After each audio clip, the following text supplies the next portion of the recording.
கேட்டு என் உரையை முடிக்கின்றேன். धन्यवाद. बैठिए.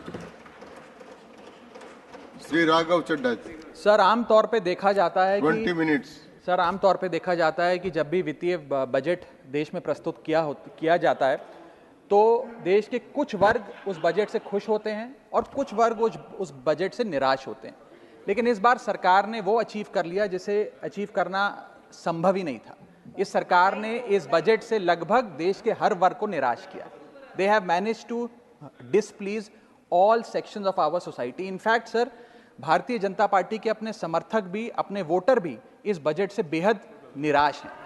सर बजट 2024 में अगर आप सर इनको मुझे बोलने दीजिए, नहीं तो मैं I if you want me to yield मैं बैठ जाता हूं सर। आप बैठो, आप बोलने दो। माननीय सदस्य, आप बोलो ना। माननीय सदस्य, क्या प्रॉब्लम है? कृपया बैठे. बैठो, क्या बैठ जाए? बैठो आप। प्लीज बैठिए. आप बोलिए चड्ढा जी, प्लीज कंटिन्यू बोलिए.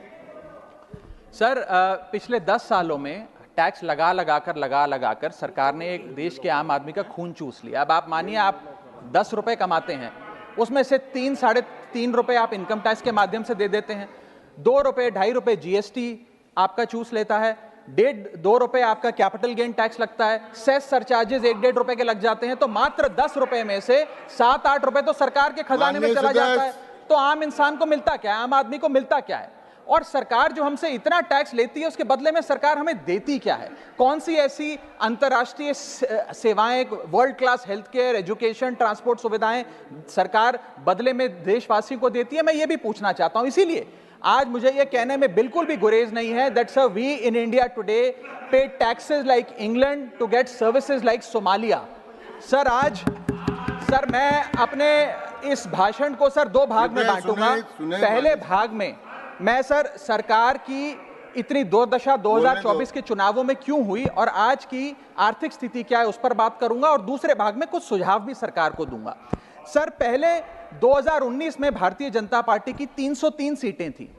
देश की जनता ने उन सीटों पर 18% जीएसटी लगाकर इनको 240 सीटों पर ला खड़ा किया। सर इसके कई कारण बताए जाते हैं। कोई कहता है कि धर्म का कार्ड नहीं चला, कोई कहता है जातीय कारण है, तो कोई कहने लगता है कि टिकट डिस्ट्रीब्यूशन में कमी रही।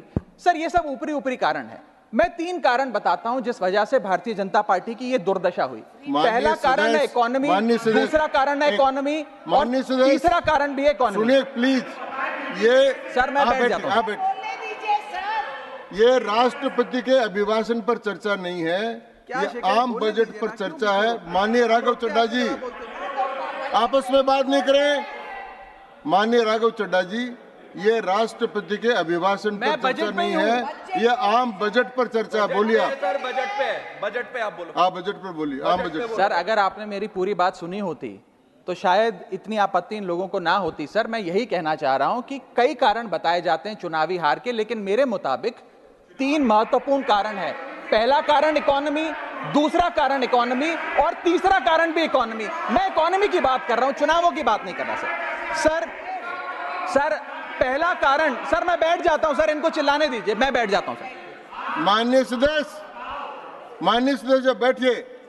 जब आपका समय आए तो आप बता देना दिल्ली में कैसे आ रहे, अभी उनको बोलने दीजिए। बोलिए बंद। अभी उन्होंने बना दिया है। बोलिए। सर पहला कारण हार का है रूरल इनकम एंड इन्फ्लेशन।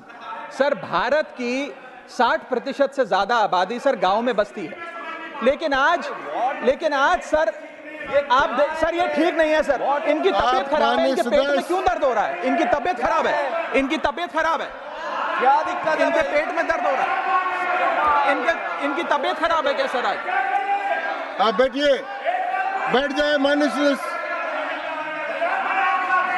कृपया बैठ जाए। मन कृपया बैठिए।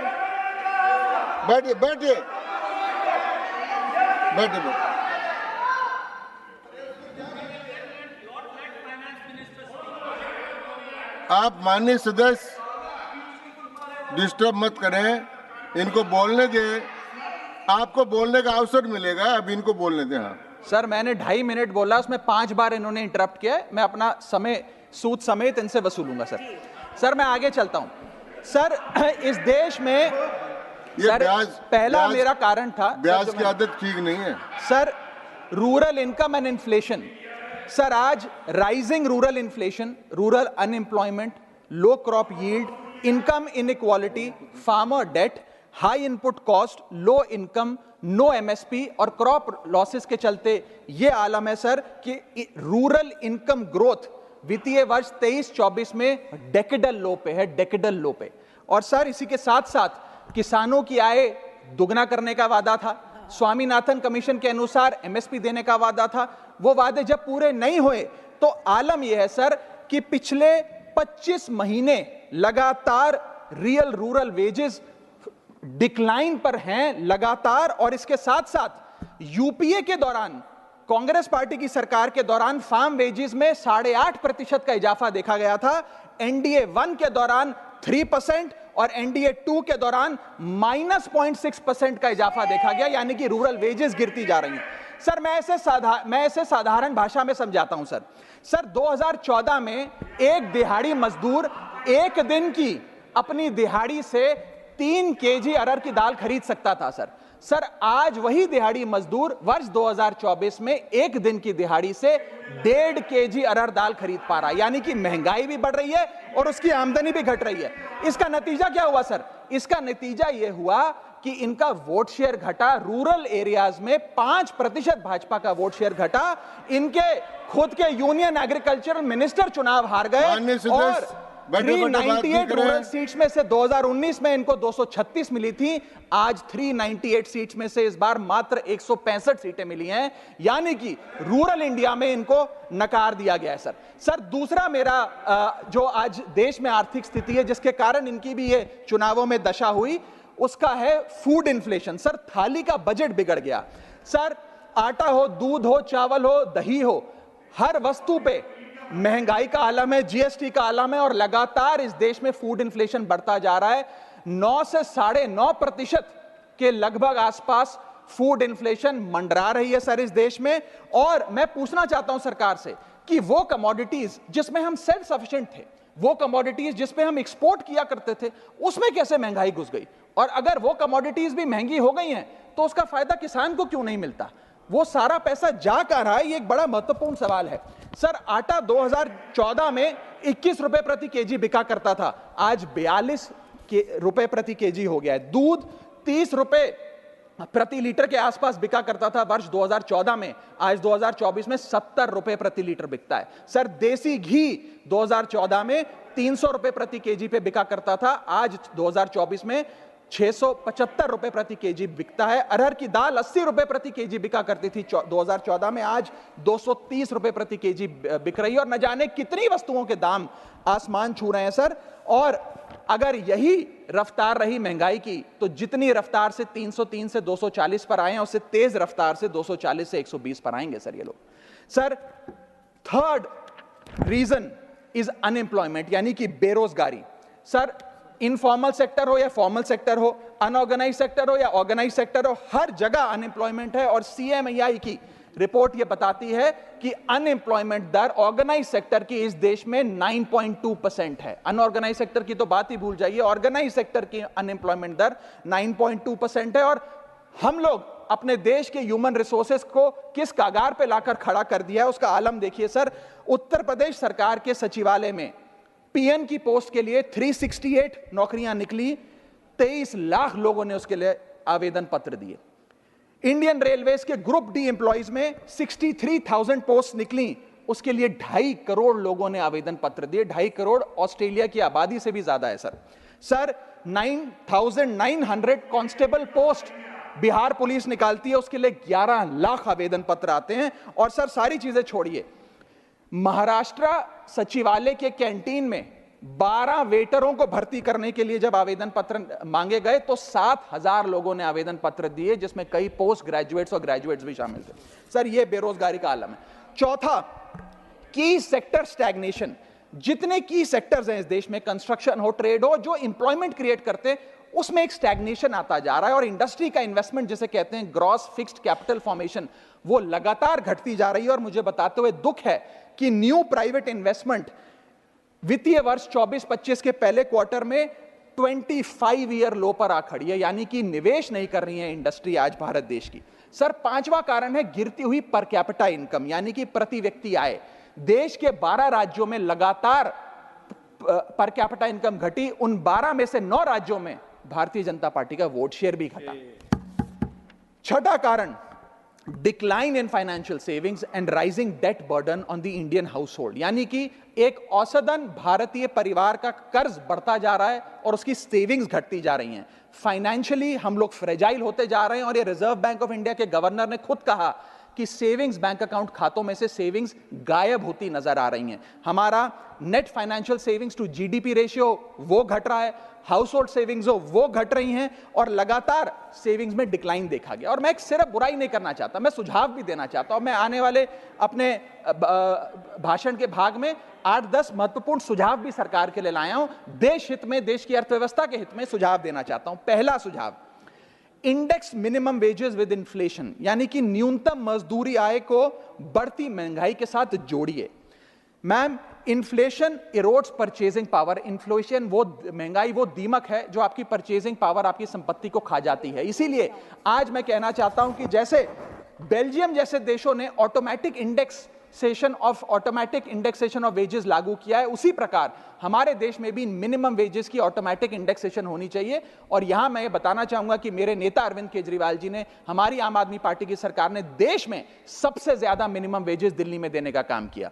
दूसरा मेरा महत्वपूर्ण सुझाव, rework the agricultural pricing formula, यानी कि जब किसान खुले बाजार में अपनी फसल बेचने जाता है मैम, तो वहां पर एक मिनिमम रिजर्व प्राइस होना चाहिए, यानी कि उस प्राइस के नीचे किसान की कमाई नहीं होगी, किसान को उस रेखा के नीचे का दाम नहीं मिलेगा। इससे प्राइस वोलेटिलिटी से किसान बचेगा, इकोनॉमिक सिक्योरिटी किसान को मिलेगी और प्रोडक्शन में कंटिन्यूटी रहेगी। मेरा तीसरा सुझाव, legal guarantee to MSP in accordance with Swaminathan commission report. Swaminathan commission report की बात सुनते सुनते कि हम लागू करेंगे, मेरे भी बाल पक गए हैं, लेकिन आज तक लागू नहीं हुआ। मैं अनुरोध करूंगा सरकार से कि उस लीगल गारंटी को देश के किसान को सौंपे।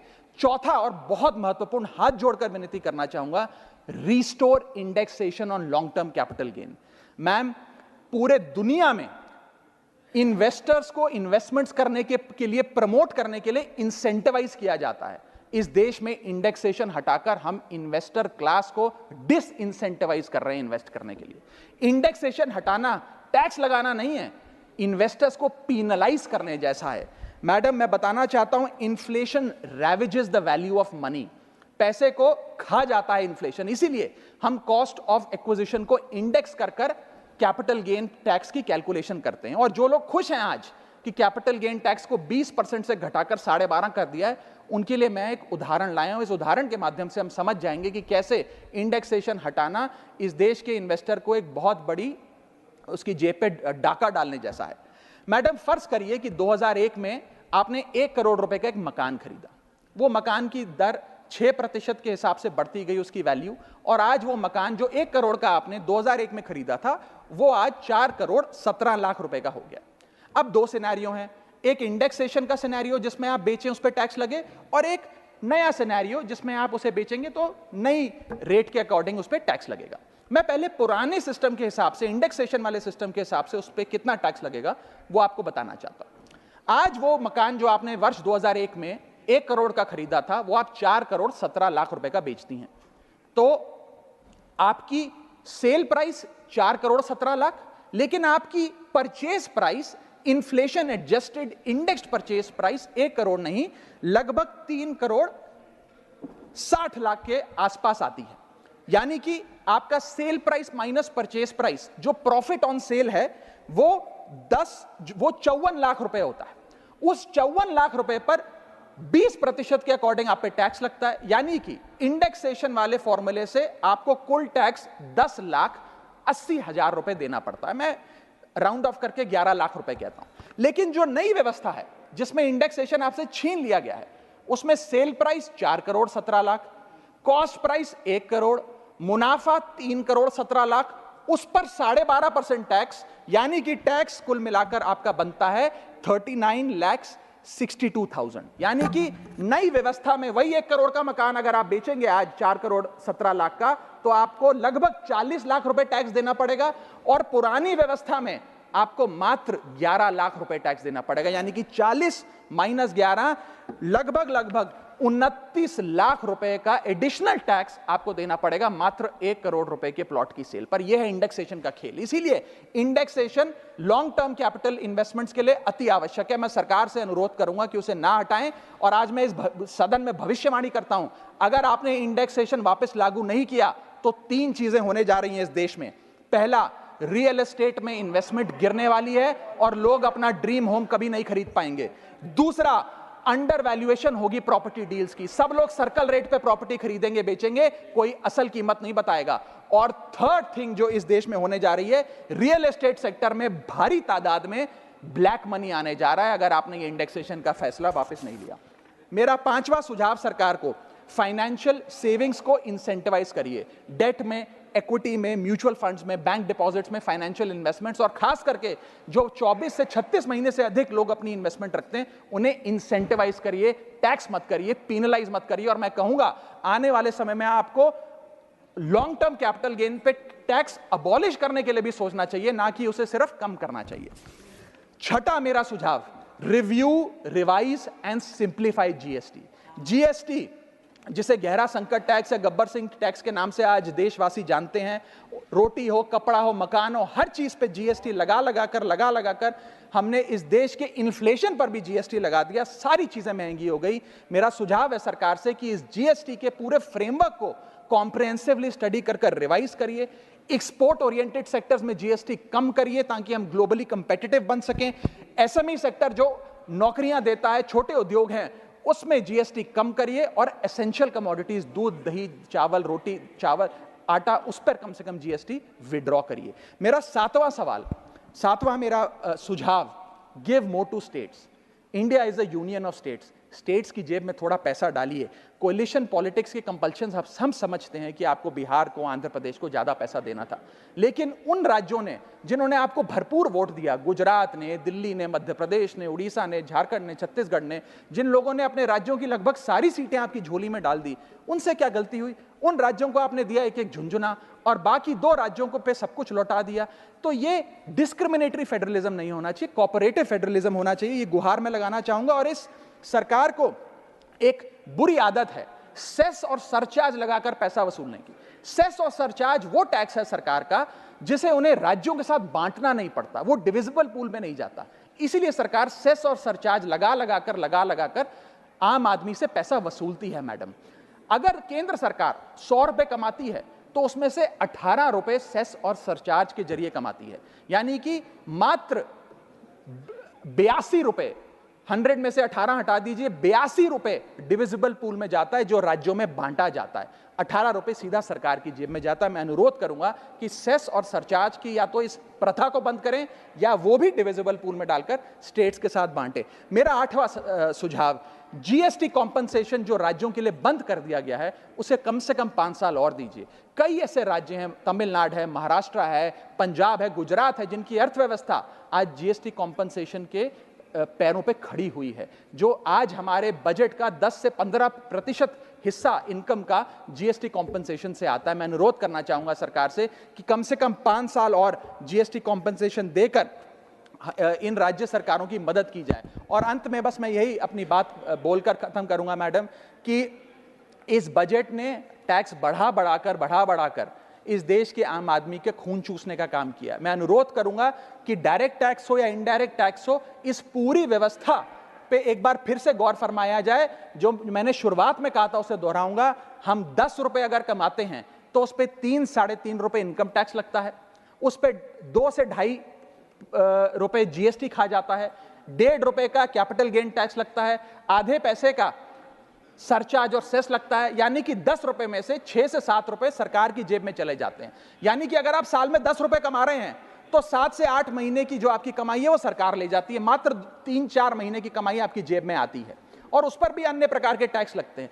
और उसके बदले में हमें कोई सुविधाएं नहीं मिलती है, ना ट्रांसपोर्ट, ना हेल्थ केयर, ना कोई इंफ्रास्ट्रक्चर, कोई ऐसे जैसे और बड़े बड़े विकसित देशों में, United states of America, United kingdom, European countries में जो हाई टैक्स रिजीम्स मानी जाती हैं, उनमें नागरिकों को सुविधा दी जाती है, लेकिन उसके बदले में दिल्ली में, हिंदुस्तान में, देश भर में कोई ऐसी सुविधा केंद्र सरकार नहीं देती है। इसीलिए यह कहा जाता है that we impose taxes like the Europeans do to get services like sub Saharan countries. मैं अनुरोध करूंगा सरकार से कि इस टैक्स फ्रेमवर्क को डायरेक्ट हो या इनडायरेक्ट टैक्स हो, उसका भी एक कॉम्प्रिहेंसिव रिव्यू करें। बहुत बहुत शुक्रिया।